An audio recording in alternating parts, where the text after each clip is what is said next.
Well, good day, viewers. Today we have a 2010 Jeep Wrangler Sahara Unlimited. And it's here because there's a bunch of Christmas tree lights on here. ABS light, ESP light, traction control, TPMS. I think it's missing the TPMS sensors. And it's also here because the left rear brake gets hot. Before we do the brake repairs, we're going to scan it to see what the cause of the codes are, in case it's something we should address while we're into the brakes. So this is a new vehicle we're scanning. I've never scanned this before. I think I've worked on it before, but I don't think I've scanned it. I couldn't find a record. 120,000 kilometers.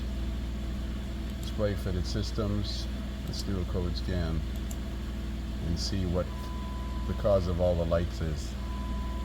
Implausible right wheel distance signal received. That's in the engine. Tranny. Right rear wheel speed sensor circuit.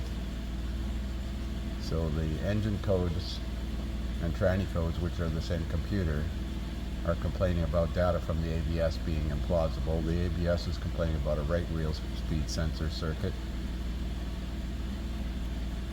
Right rear. Any problem with the microphone, tire pressure sensor. Like I said, it's got aftermarket rims on it, so it probably doesn't have TPMS sensors in these rims. So we're going to look while we have it up and see if there's anything obviously wrong with the right rear wheel speed sensor. So here's what we found. On the left side, the brake caliper piston is seized, so it needs a caliper. I had a hell of a time getting the rotor off because the parking brake shoes sit about a ½ an inch in on the rotor. So rust builds up in this area. When you try to pull this off, it grabs the shoes. So it needs parking brake shoes. The backing plates are rotten. And on this side, the parking brakes literally fell apart inside there.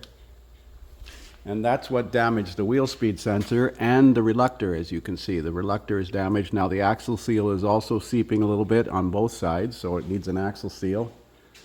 There is the speed sensor.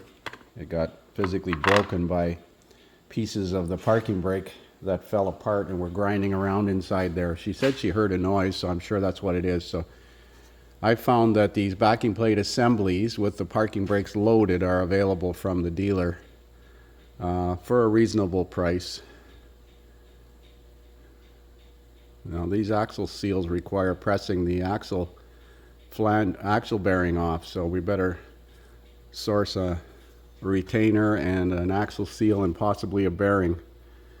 Wow, everything's seized in here because obviously nobody uses the parking brake unless it's a standard, and this is an automatic. So this just went from a simple brake job, simple brake job with a caliper, to basically rear axle bearings, rear axle seals, backing plate hardware assemblies, parking brake shoe assemblies. Cha-ching!